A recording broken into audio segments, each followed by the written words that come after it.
안녕하세요. 한류 소식과 해외 반응을 소개하는 한류클래스TV입니다. 이번 편은 앞서 1편에 이어서 스위스 언론에서 집중적으로 분석한 한류와 대한민국 성장기를 다룬 칼럼입니다. 1편을 보지 못하신 분들은 1편을 시청하고 오셔도 되고 못 보셨다고 해도 내용에 큰 영향은 없습니다. 지금부터 1편의 내용에 이어서 계속 소개합니다. 동시에 한국 기업은 값싼 생산자로서의 조롱을 받았습니다. 마케팅뿐만 아니라 새로운 자아상을 통해 이건희 삼성 회장은 1995년 제조불량 휴대폰을 보고 마당에 공장 직원을 모아놓고 5천만 달러 규모의 전체 생산 제품을 망치로 부수게 했습니다. 그리고 처와 자식을 빼고 모두 바꿔야 한다고 말합니다. 유교의 뿌리를 둔 위기에 대한 한국 사회의 믿음은 회장이 급진적인 조치를 취하는 데 도움이 되었습니다. 그것은 그 당시 야심찬 구타까지 동원해 야망을 장려하는 교육 시스템의 도움을 받았습니다. 그러나 그것은 또한 아날로그 휴대폰 시대를 건너뛰고 대부분의 사람들보다 더 일찍 디지털로 전환하기로 결정한 자신의 기술적 결핍을 깨닫는 데 도움이 되었습니다. 그리고 그것에 대한 보답이 오기 시작했습니다. 2022년 1분기에 삼성의 휴대전화는 23.4%의 세계시장 점유율을 가질 것입니다. 애플폰에는 삼성전자 마이크로칩이 18% 탑재됐습니다. 고품질에도 불구하고 과거 삼성, LG, 현대와 같은 회사의 르네상스가 아시아의 큰 경제위기에서 국가를 보호하지 못했습니다. 1997년 12월 한국은 국제통화기금 IMF에 570억 달러의 대출을 요청해야 했습니다. 김영삼 대통령은 국민들에게 수치심을 매일매일 겪었다고 말했습니다. 한국에서 부채는 엄청난 붕괴로 간주되며 서구 개신교 맥락에서 사람들의 마음의 수치심은 죄책감 못지않은 고통이었습니다. 위기의 부끄러움은 자립심을 자극하는 원동력이기도 했습니다. 여성들은 국가의 명예를 위해 결혼 반지를 희생했고 운동선수들은 트로피를 녹이고 국가의 금 보유량을 엄청나게 늘려놨습니다. 문화계의 보스들은 아시아 전역에 영화와 음악 판권을 팔고 미래 수출 기적을 위해 교두보를 마련했습니다. 그러나 무엇보다 1998년에 당선된 김대중 대통령은 콘텐츠 산업을 성장 동력으로 만들기 위해 역사상 최대 규모의 국가 이미지 캠페인을 시작했습니다. 시장 분석, 마스터 플랜이 작성되었습니다. 보조금으로 가능해진 품질의 비약은 이전에는 그다지 눈에 띄지 않았던 한국 영화 시리즈 제작이 아시아와 남반구 지역으로 퍼지기 시작했다는 것을 의미했습니다. 저항의 대상은 수십 년 동안 스시, 만화, 포켓몬, 헬로키티 및 닌자로 세계를 뒤엎었던 이웃이자 최대의 적 일본이었습니다. 한국의 쿨만이 쿨재팬에 대항할 수 있었습니다.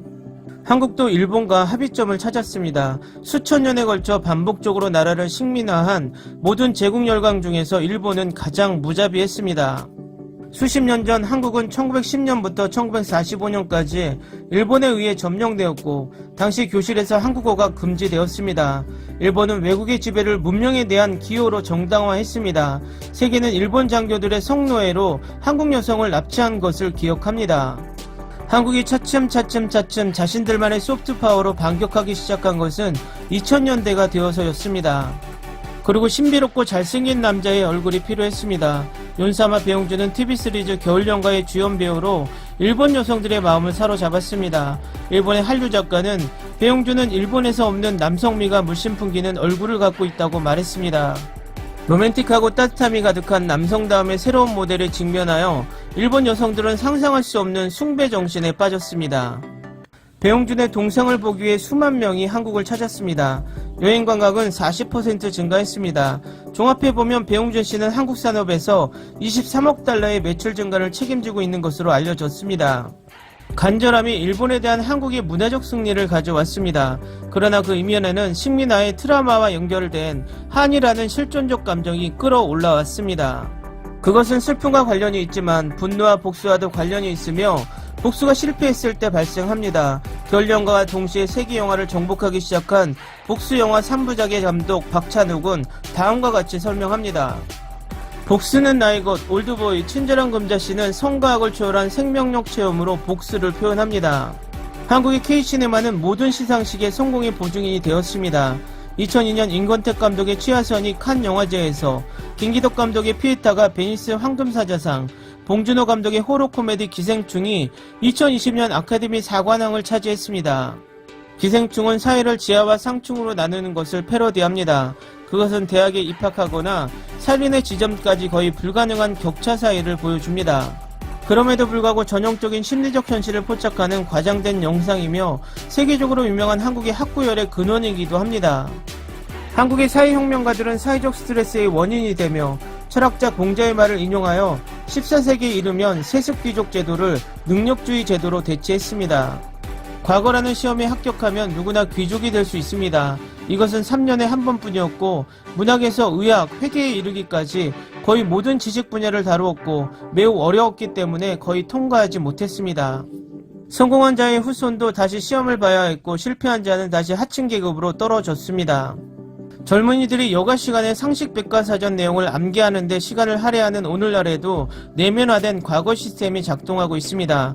팝스타 지망생 200만 명이 슈퍼스타 K 노래 경연 오디션에 지원하는 시대입니다. 그리고 아마도 무자비한 한과 약간의 싸이 아이러니의 결합은 광역대 인터넷을 기반으로 한 한류의 큰 물결을 일으켰을 것입니다. 파도가 실제로 뻗어가는 데 시간이 걸렸지만 이제는 멈출 수 없이 뻗어가고 있습니다. 싸이의 장난을 까맣게 잊고 있던 마틴 헬그는 강남스타일을 다시 보자마자 팬이 됐습니다. 그녀에게는 아마도 그것이 한류 세계 대중문화에 빠지는 티켓이었을 것입니다. 기사 잘 보셨나요? 전체적으로 한국의 현대사와 심지어 일제강점기 그리고 한국의 한해 문화까지 잘 정돈된 한류 칼럼입니다. 앞으로도 이런 좋은 한류 칼럼이 외신에서 많이 나오길 바랍니다. 1편을 보지 않으신 분들은 꼭 보시기 바랍니다. 재미있습니다.